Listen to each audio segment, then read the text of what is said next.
Salam Indonesia, salam tentara dari Sabang sampai Merauke, dari Miangas sampai Pulau Rote. Mantala iman kita, mantala kasih kita, mantala pengharapan kita tentunya dalam Yesus Kristus menjadi Tuhan dan Juru Selamat kita dan Juru Selamat dunia. Jangan katakan bahwa Yesus bukan Tuhan, jangan katakan pula bahwa Yesus bukan Juru Selamat. Ia adalah Tuhan, Dia adalah Juru Selamat. Kalau engkau percaya, engkau akan diselamatkan. Engkau tidak percaya, engkau akan dihukum. Haleluya. Yohanes 3 ayat 36. Dalam Yohanes 14 ayat yang ke-6, karena begitu besar kasih Allah akan dunia ini sehingga ia mengaruniakan anaknya yang tunggal supaya setiap orang percaya kepadanya tidak binasa melainkan beroleh hidup yang kekal. Petrus sudah mengatakan dalam Kisah 4 ayat 12, dan keselamatan tidak ada dalam siapapun juga selain dalam Dia Yesus Kristus. Karena di bawah karunia lain tidak nama lain yang diberikan kepada manusia yang olehnya kita diselamatkan. Dalam Yohanes 1 ayat 12, dan sebanyak orang yang menerima Dia diberinya kuasa untuk menjadi anak-anak Allah bagi mereka yang percaya kepada namanya. Haleluya, mantap. Dan juga saya mau katakan kepada kita, karena begitu besar kasih Allah akan dunia ini sehingga Ia mengaruniakan anaknya yang tunggal supaya setiap orang percaya kepadanya tidak binasa melainkan beroleh hidup yang kekal. Mantap kan? Haleluya, puji Tuhan. Semoga malam ini kita tetap dalam anugerah dan lindungan Tuhan. Dan sebelumnya kita mendengarkan firman Allah di malam ini, rilekskan hati kita, rilekskan pikiran kita. Iman timbul dari pendengaran firman Kristus. Haleluya, mantap. Semoga kekuatan Tuhan, kekuatan firman, kekuatan Roh Kudus, kekuatan doa, kekuatan iman menyertai langkah-langkah hidup kita. Mari kita berdoa. Terima kasih Tuhan, kami mau tetap menghormati kekudusan-Mu dalam hidup ini. Dalam nama Yesus, haleluya. Amin. Saya akan membacakan bilangan 20 ayat yang 12-13. Tetapi Tuhan berfirman kepada Musa dan Harun, karena kamu tidak percaya kepadaku dan tidak menghormati kekudusanku di depan mata orang Israel, itu sebabnya kamu tidak akan membawa jemaah ini masuk ke negeri yang akan kuberikan kepada mereka. Itulah mata air Meriba, tempat orang Israel bertengkar dengan Tuhan dan yang menunjukkan kekudusannya di antara mereka. Saya bacakan sebagai referensi di Keluaran 17 ayat yang ke-7.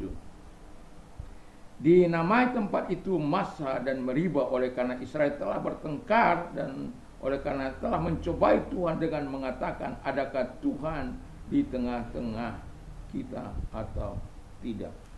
Jadi penting bagi kita untuk terus melakukan apa yang berkenan di hadapan Tuhan dan melakukan apa yang menyenangkan hati Tuhan dalam hidup ini. Dan sebagai ayat terakhir saya membacakan kepada kita ayat 8, jangan keraskan hatimu seperti di Meriba, seperti pada hari di Massa di padang gurun. Ya, ini saya katakan tadi, secara khusus saya akan membawakan peristiwa ini karena peristiwa ini membuat seorang anak manusia yang paling lemah lembut di muka bumi yang pernah ada, orang yang betul hatinya diberikan kepada Tuhan, tetapi pada akhirnya orang tersebut tidak dapat masuk. Justru anak buahnya dua yang bisa masuk, yaitu Kaleb dan Yosua. Karena memang yang lain-lain itu sudah direncanakan Allah untuk dimusnahkan. Anda bisa baca alasannya, karena mereka telah 10 kali melakukan apa yang tidak baik di hadapan Tuhan. Di dalam Ulangan 14 ayat 22, dan yang 20 tahun ke atas dia akan dimusnahkan di padang belantara selama 40 tahun itu. Anda bisa baca pasal 14 juga ayat 30. Jadi di situ Tuhan merencanakan kepada Israel generasi baru sebenarnya, tetapi karena adanya masih generasi-generasi lama yang membuat Musa pada akhirnya tertinggal. Apa penyebabnya? Dan yang pertama itu orang Israel itu hidup bersungut-sungut. Dan Tuhan sangat tidak suka orang hidup bersungut-sungut. Tuhan suka orang yang berterima kasih. Tuhan suka orang yang menghadapi masalah, oh terima kasih Tuhan, ada banyak kemurahan Tuhan yang sudah aku terima. Kalau kesulitan ini ada, itu bukan berarti Tuhan benci saya. Tuhan sayang saya untuk supaya otot-otot iman saya terlatih. Otot-otot yang tadinya tidak terlatih akan menjadi terlatih oleh karena Tuhan. Wow, Tuhan itu akan bangga kalau kita seperti itu. Dan ketika kita mengalami masalah, kita tetap mengucapkan terima kasih. Ketika saya dijarah habis-habisan, baju keluar di badan, saya mengatakan satu hal yang tidak bisa diambil dari dalam diriku adalah Yesus Kristus. Haleluya. Bukan saya bukan saya hebat-hebatan, bukan. Tapi memang itu kenyataan.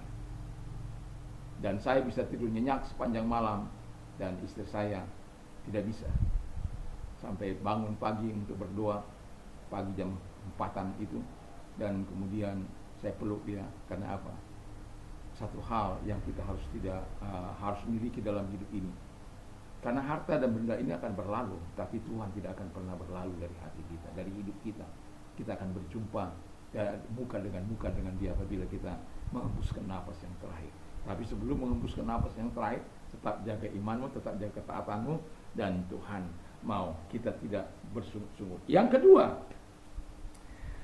tema kita, saya lupa mengatakan, hormati kekudusan Allah dan kuasa Allah. Jadi orang yang menghormati kekudusan Tuhan dan kuasa Allah adalah orang yang tidak hidup dalam sungut-sungut.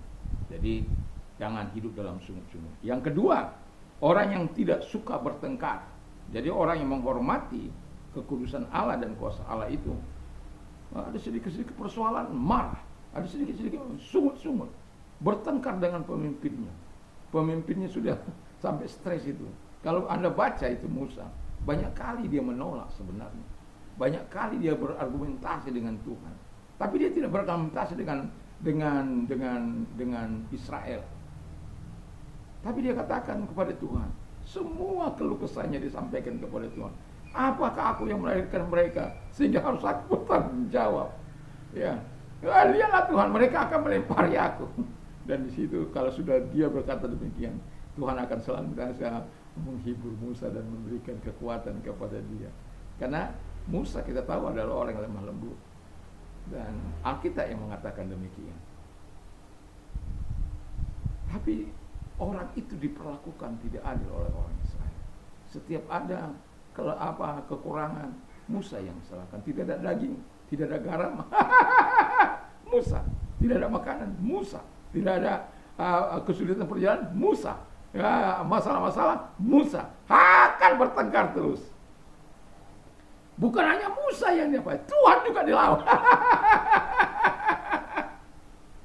Kalau Tuhan saja sudah dilawan, siapa Musa?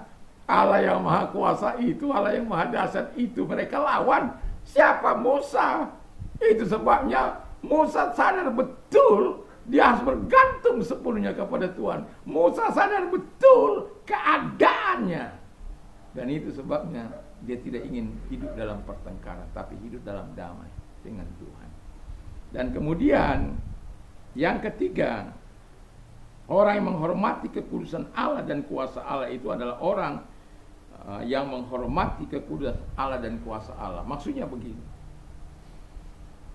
kekudusan itu adalah hak spesial yang sangat Tuhan punya.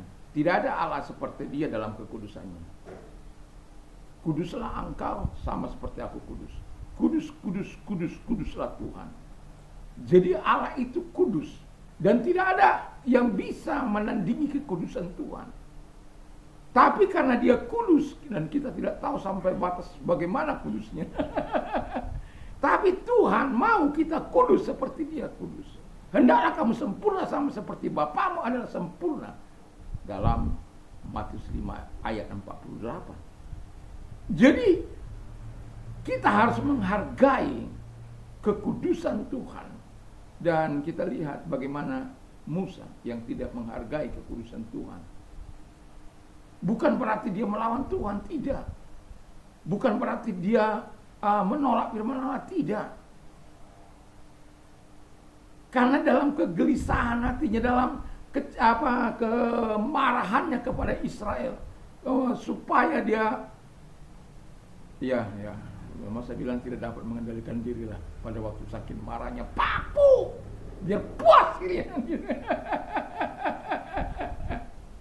Tapi justru itu Tuhan mengatakan, engkau tidak percaya, tidak menghargai kekudusan, engkau tidak mempercayai kuasaku. Hanya kita yang dapat berpikiran waras. Saya kalau bilang demi Tuhan, kok sampai gitu sih?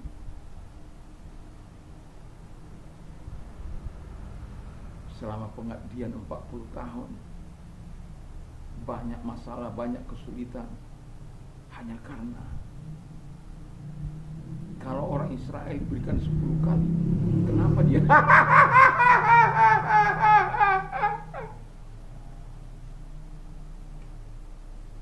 bukan membela, bukan. Kenapa dia harus sama LGBT? LGBT itu kalau Anda baca Roma 1, itu mereka diserahkan kepada hawa nafsu mereka, keinginan mereka. Kalau ada seorang tokoh yang mengatakan untuk membuat payung hukum supaya mereka terlindungi dalam kemanusiaan, saya tetap tidak setuju. Karena apa? Kalau ada seorang meresponin yang mengatakan bahwa dia seperti wanita yang berzina itu aja diampuni oleh Tuhan, tapi iya memang dia diampuni, tapi jangan berbuat dosa lagi. Kalau kita membuat payung hukumnya, berarti kita merestui perbuatannya, sementara Allah sangat benci dengan perbuatan itu. Ya, kita harus mengasihi orang tersebut. Ya, kita harus menghargai orang tersebut. Jangan justru kita bully orang tersebut. Jangan kita hakimi orang tersebut. Tapi bagaimana menolong mereka supaya kembali kepada jalan Tuhan, bukan merestuinya atas nama kemanusiaan apapun itu. Karena apa? Tuhan tidak akan senang dengan perbuatan itu. Kita mungkin beda pendapat, beda penafsiran dari Alkitab. Tapi kalau sudah tahap merestui dengan hukum supaya mereka bisa menikah, perempuan dengan perempuan, laki-laki dengan laki-laki, sebagaimana Alkitab katakan, mereka itu diaibkan dan akan dibinasakan oleh Tuhan. Allah tidak pernah kompromi dengan hal seperti itu. Tuhan tidak katakan atas nama kemanusiaan aku bisa kamu boleh melakukan itu. Tidak. Atas nama kemanusiaan engkau bebas karena atas nama kemanusiaan. Tidak.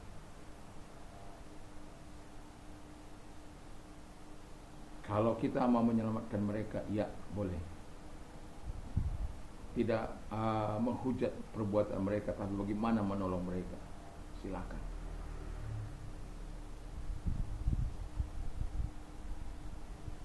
Tapi jangan pernah membuat payung hukum untuk orang-orang seperti ini. Itu mengundang murka Allah, amarah Allah. Musa hanya memukul 1 kali saja murka Allah, membuat dia tidak sampai karena dia mengatakan tidak menghormati kekudusan Allah. Apalagi mengganti persetubuhan dengan laki-laki dengan laki-laki, wanita dengan wanita. Makanya baca itu dalam lebih baik saya buka dulu satu ayat supaya kita dalam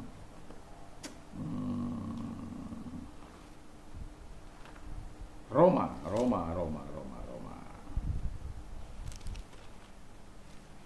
Oh sorry, Roma 2 ya, Roma 1 ya, Roma 1.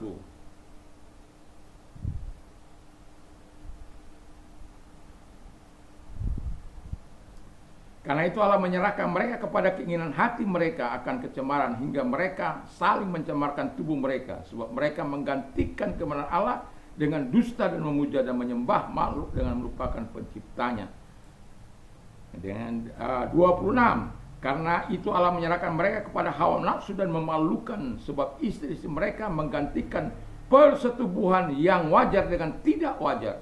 Demikian juga suami-suami meninggalkan persetubuhan yang wajar dengan istri mereka dan menyala-nyala dalam birahi mereka seorang terhadap yang lain, sehingga mereka melakukan kemesukan laki-laki dengan laki-laki, dan karena itu mereka menerima dalam diri mereka balasan yang setimpal dengan kesesatan mereka.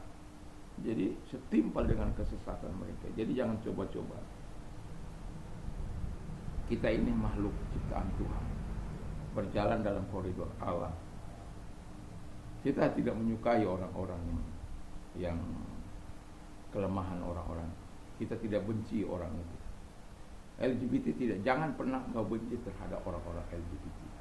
Tapi dosa tindakannya itulah, dan doakan supaya dia bisa berubah, menikmati kebaikan Tuhan.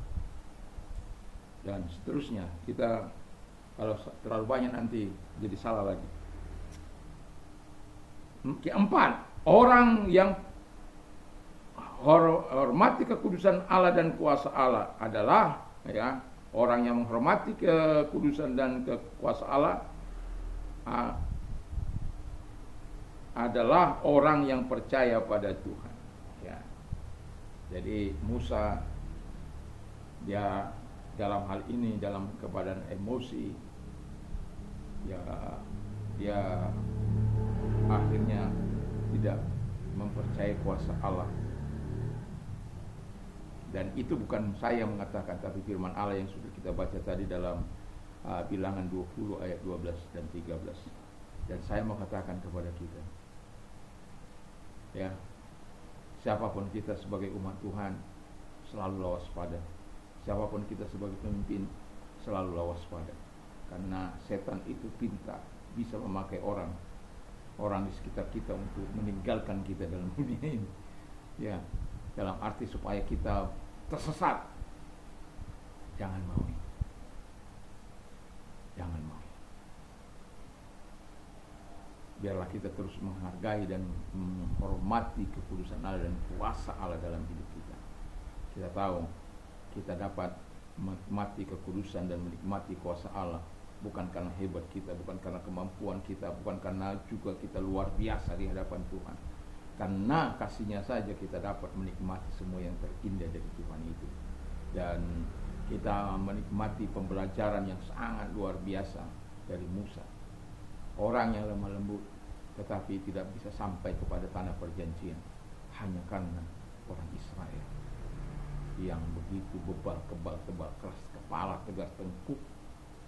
Dan kalau ada umat yang seperti itu, berhati-hatilah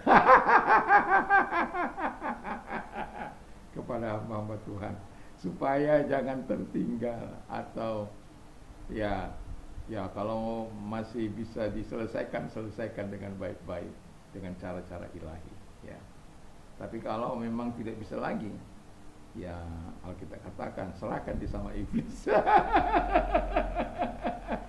Puji nama Tuhan, dan kiranya Tuhan memberkati kita, dan biarlah selalu kita menghormati kekudusan Allah dan kuasa Allah. Mari kita tunduk kepada kita berdoa. Terima kasih Tuhan Bapa di surga, kami bersyukur, kami mau menghormati dan menghargai kuasa-Mu yang mengalir dalam hidup kami, dalam nama Yesus Kristus.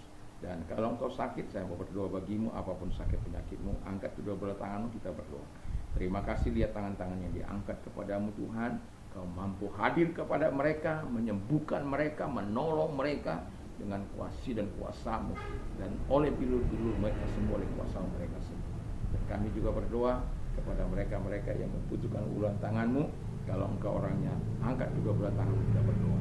Mari kepadaku, hai kami yang letih lesu dan berat, aku akan memberikan kelegahan bagimu. Kami percaya Tuhan, pertolongan datang dari Tuhan, kebaikan datang dari Tuhan, dan Engkau yang sudah menolong Paulus dari segala penderitaan kesusahan yang dialami, dan dia berkata karena tangan Tuhan yang melepaskan dia. Dan kami yakin dan percaya Engkau tidak akan membiarkan kami, dan Engkau akan terus menolong kami untuk menikmati pertolongan. Terima kasih, di dalam nama Yesus kami bersyukur dan berdoa. Haleluya, amin. Dan Tuhan Yesus memberkati kita. Dan ketika kita mau tidur, ya kemarin saya tidak ngomong ini, ketika kita mau tidur, mari kita senantiasa membaca firman Allah. Sebelum tidur kita membaca firman Allah, berdoa, merenungkan dan perkatakan firman Allah. Mantap, mantap.